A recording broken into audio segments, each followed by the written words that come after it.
Arturo Sánchez.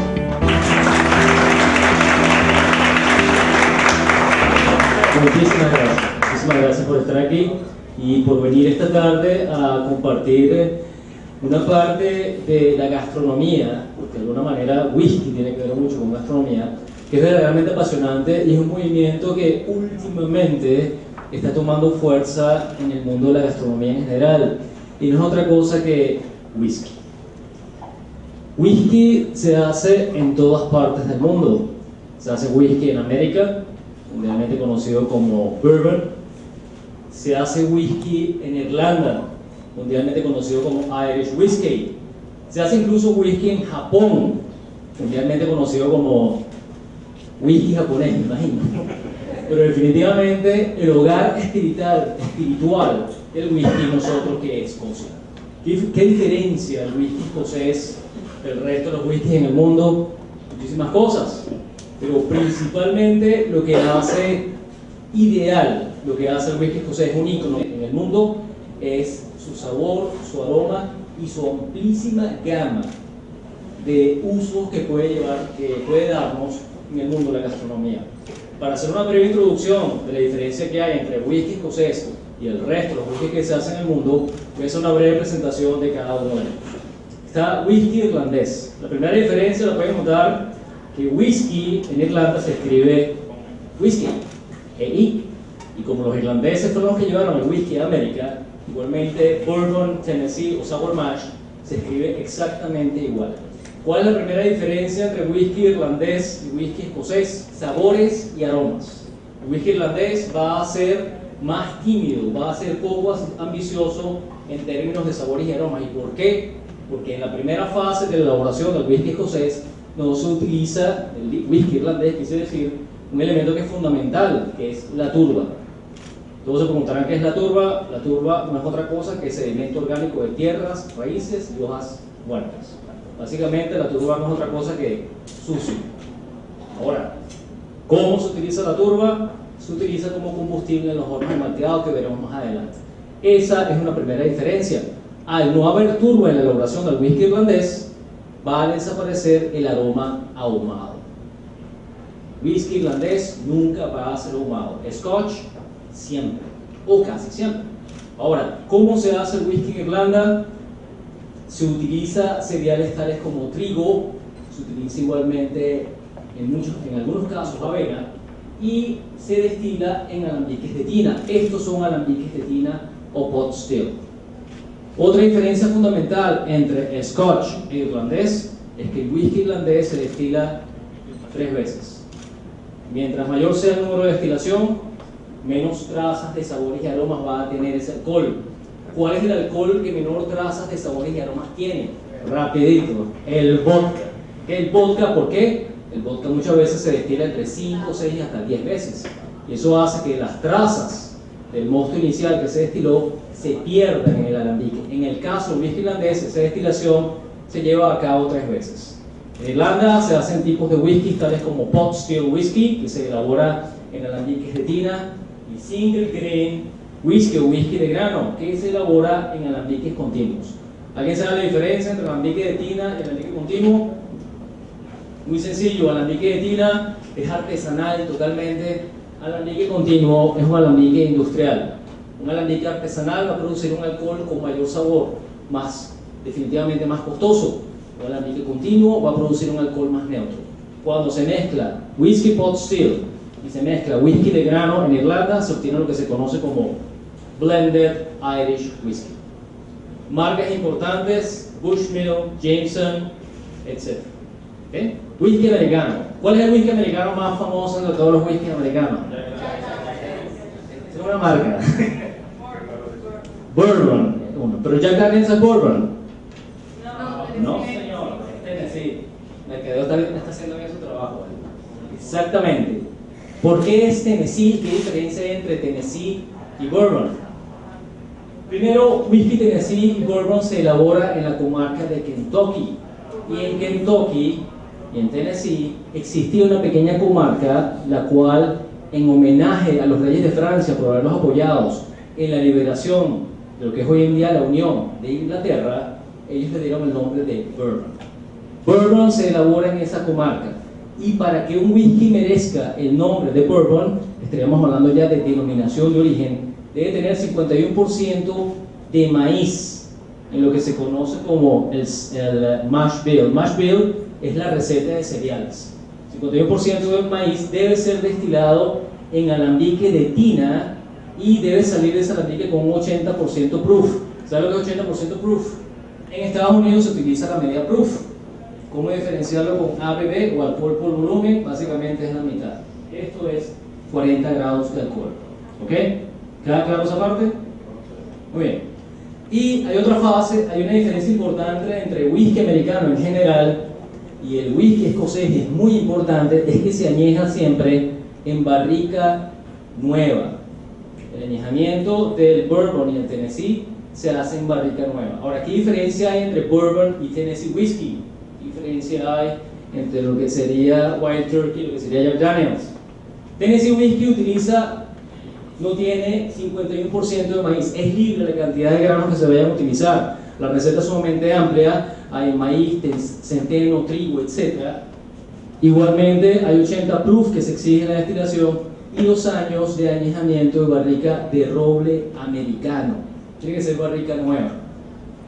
¿Qué impacto tiene esta barrica nueva en ese alcohol? Si ustedes tienen la oportunidad de probar o de oler cualquier whisky americano, la primera nota de cata que se va a hacer evidente en nariz, ¿cuál va a ser?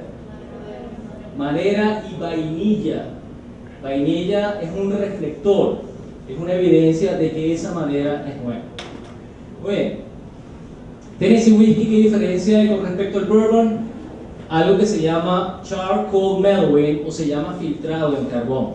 Cuando se hace el whisky en Estados Unidos, cuando se hace en Tennessee, antes de envasarlo, es filtrado en carbón. ¿Para qué? Para quitarle cualquier sabor, cualquier aspereza que este alcohol tenga de la elaboración. Obviamente, la conclusión es obvia. Un whisky de Tennessee va a tener menos trazas de madera que un bourbon. Por lo general tienden a ser más suaves. ¿Ok? Japón. ¿Qué tipo de whisky se hace en Japón? Japón es el hermano menor del Scotch. De hecho, como buenos japoneses, ellos imitaron al whisky escocés. Hay una marca muy reconocida de whisky escocés que tiene que ver mucho con el whisky japonés. Esa marca es Old Parr. Gracias a Old Parr, los japoneses comienzan a hacer whisky, ya que a comienzo del siglo XIX, el emperador Meiji, que era un emperador muy progresista, él decide abrir Japón al resto del mundo. Japón hasta ese entonces era un país muy cerrado, no se permitía ningún tipo de cultura ahí, y Meiji dice: déjame ver qué hay en Occidente. Él manda a su ministro de Relaciones Exteriores y él recorre Occidente. De vuelta, él trae las maravillas que él consideró importantes de Occidente y como hombre de buen gusto se trajo una botella de whisky. Y esa botella era Old Parr. Meiji quedó tan sorprendido que comenzó a impulsar la producción de whisky en Japón. Hoy en día el whisky japonés tiene un lugar preponderante. Ustedes como estudiantes de gastronomía o que van a estar en relación con gastronomía, es un whisky que tienen que tener a la vista. Yo creo que en 3 años o 4 Japón puede estar produciendo un whisky que sea tan importante como podría ser Buchanan's o Old Parr y muy cercano a Johnnie Walker. Los niveles de los whiskies de Japón hoy en día son extraordinarios. Lamentablemente lo que sucedió ahora destruyó 2 destilerías y la radiación va a bajar un poco ese ritmo, pero sí, lo que está en reserva, lejano del lugar de la tragedia, son alcoholes verdaderamente extraordinarios. Una marca de whisky japonés famosa, Suntory. ¿Okay? Muy bien, Scotch Whisky. ¿Qué tipo de whisky se hacen en Escocia? Whisky de grano, whisky de malta y blended o Scotch Whisky. ¿Cuál es la primera referencia por escrito del whisky escocés? La primera referencia del whisky escocés data de 1494, cuando en la Cancillería escocesa aparece un documento que dice 8 bols de malta para el fraile John Core para hacer aquavit para el rey Jacobo IV. Un bol es una medida escandinava, es una medida muy antigua, y de un bol de malta, ¿cuántas botellas de whisky se imaginan ustedes que puedan salir? Esta señora estaba pidiendo 8 bols. Bueno, de un bol de Malta salen 250 botellas. Y estaba pidiendo 8. ¿Okay? Muchos dicen que Fraile John Core tenía ascendencia dominicana, no sé. Pero básicamente ya en ese tiempo, 1494, eso eran los niveles de producción en Escocia, whisky escocés. Ahora, ¿dónde se hizo primero el whisky? ¿En Irlanda o en Escocia? Es Irlanda, definitivamente. ¿Cómo se sabe que es en Irlanda? Durante la Edad Media, el arte de la destilación era conocido en Europa y los celtas eran un pueblo que habitaba el norte de Europa. Los celtas erraban por toda Europa y un día amanecen en Irlanda. Antes de hacerlo, ellos destilaban un alcohol al cual le daban el nombre de Uisgeach. Cuando ellos comienzan a emigrar, los celtas tenían dos pueblos principales, que eran los bretones y los gaeles. Los bretones eran un pueblo más sedentario, se dedicaba más a la agricultura, a la artesanía principalmente, y los gaeles eran totalmente diferentes. Los gaeles se dedicaban más a la música y eran grandes guerreros. Es fácil saber cuál de los dos pueblos se destacó más en la destilación, obviamente. Los gaeles, por supuesto. Los gaeles siguen errando por Europa y llegan a Irlanda. El gaélico, el lenguaje gaélico, fue deformando la lengua original celta y ya no se llamaba Uisgeach, sino que se llamaba Uisgeach. ¿Cuándo y cómo llega la destilación a Escocia? Llega siglos después y llega de la mano de un santo, de la mano de San Patricio. San Patricio, para cumplir la labor evangelizadora de todas las islas británicas, él se lleva no solamente la cruz y la Biblia, igualmente parece que se llevó el alambique. Cuando San Patricio llega a Escocia, los escoceses conocen el alambique, les gusta y comienzan a hacer Uisgeach. Ahora, ¿cómo pasa de whisky a whisky? A partir del siglo XV los ingleses comienzan a invadir Escocia para someterla. Los ingleses detestaban Escocia, lo único que les gustaba a los ingleses de Escocia era Uisgeach. Obviamente, después de unos cuantos tragos de Uisgeach, la frase se les hacía muy larga y ellos decidieron contraerla a whisky. Y es así como en el año 1750, cuando se publica el primer diccionario de lengua inglesa de Samuel Johnson, aparece la frase WHISKY, whisky, y es definida por Samuel Johnson como fiero alcohol degustado por los salvajes habitantes de las tierras altas de Escocia. Hoy en día, obviamente, eso ha cambiado por fortuna. Y whisky es el alcohol con la mayor gama de sabores y aromas que uno puede encontrar entre los destilados. Whisky de Malta es el whisky considerado de los conocedores de whisky. Whisky de Malta es elaborado a partir de trigo y un mínimo porcentaje de cebada malteada. ¿Qué diferencia hay entre el whisky de Malta y el resto de los whiskies que se hacen en Escocia? Poniéndolo en el plano de los vinos. En los vinos existen varietales, existen los coupage o los blends. Los whiskies de Malta vienen siendo los varietales. En Escocia existen 100 destilerías de Malta y cada una de ellas puede producir hasta 10 expresiones. Estamos hablando solamente de quizás 1000 diferentes whiskies de Malta en Escocia. Ahora, ¿cómo se elabora el whisky? El de Malta es 100% cebada malteada, agua y levadura es lo único que necesitamos para hacer whisky. Ahora, ¿cómo se transforman esos elementos en whisky? Vamos a ver un video que nos muestra cómo se hace el whisky en Escocia. Aquí sí les voy a pedir las luces abajo, por favor. Luces.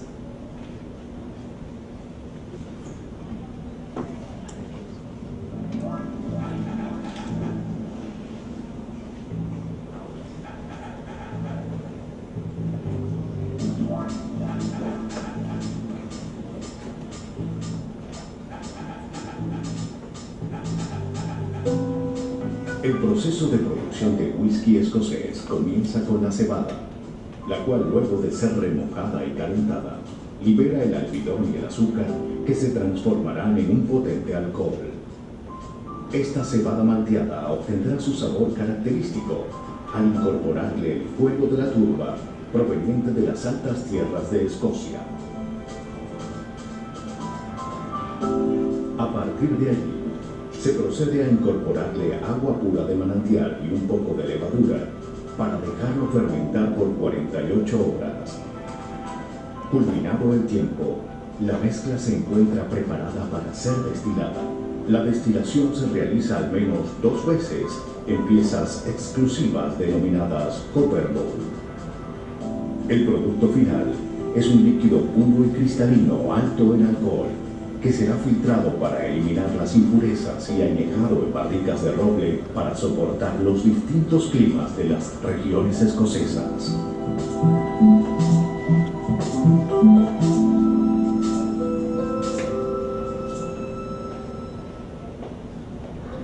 La denominación del whisky escocés, que comienza tarde, realmente la primera denominación es del año 1909, cuando se obliga el uso de barricas de segundo uso, y la permanencia es a partir de 3 años.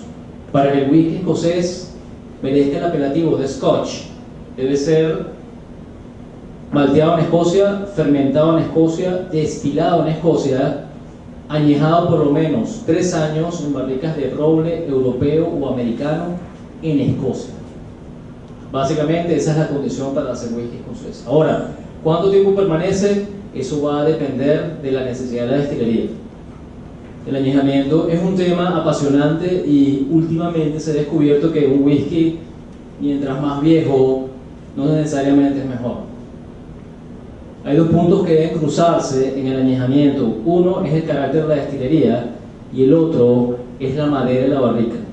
Lo que sucede en el añejamiento es un fenómeno de intercambio y es un fenómeno de oxidación. Hay evaporación y hay intercambio de aceites esenciales de la madera con el alcohol. Hay otro tema importante en el añejamiento que es vital, que es conocido como el carácter regional del whisky escocés. Volviendo al tema del añejamiento, que se me pasó algo importante, ¿qué tipo de madera se utiliza? Se utiliza roble europeo de la especie Quercus petrea, Quercus alba y encina francesa, y roble americano de la especie Quercus alba. ¿Cuál de los 2 robles es mejor? Es materia de debate y va a depender de lo que queramos de ese whisky. El roble europeo es un árbol que crece muy alto y para ser talado, para que su madera sea apta para hacer barricas, muebles me imagino, debe cumplir por lo menos 120 años de edad.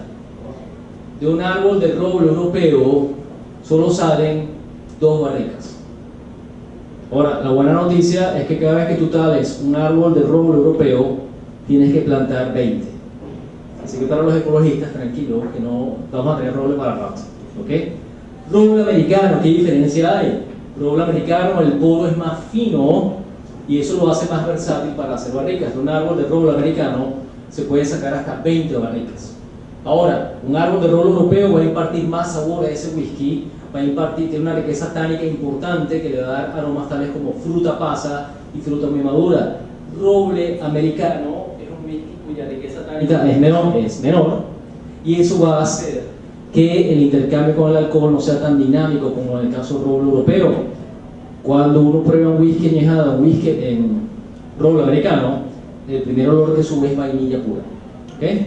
Entonces, ¿cuál de las 2 barricas es mejor? Depende de lo que quieras hacer con ella.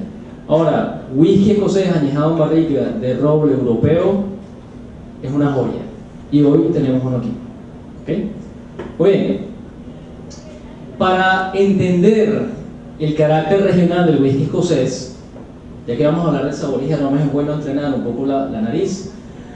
¿Qué sabores y qué aromas podemos encontrar en el whisky? Hay lo que serían 4 aromas primarios, ¿okay? Que vamos a reconocer con la nariz. Recuerden que la nariz es el mejor instrumento que uno tiene para probar cualquier cosa. Hay un libro que les recomiendo, que probablemente muchos lo hayan leído, que se llama La fisiología del gusto. Fue escrito por un francés que se llama Jean-Antoine Brillat-Savarin. Ese libro fue escrito a mediados del siglo XVIII y es el primer tratado de qué sucede cuando uno huele algo. Él decía que el sentido del gusto y el olfato era uno solo, donde la chimenea era la nariz y el gusto era el laboratorio. Y es tal cual. La nariz es capaz de reconocer hasta 27 sabores primarios, mientras el gusto solo reconoce 4. Hoy en día están tratando de agregar un quinto, que es un ámbito. Es cuestión de discusión, pero el olfato es lo más hábil que tenemos. Entonces vamos a trabajar el olfato ahora con este pequeño ejercicio que les voy a proponer. Frente a ustedes hay unos aleros blancos.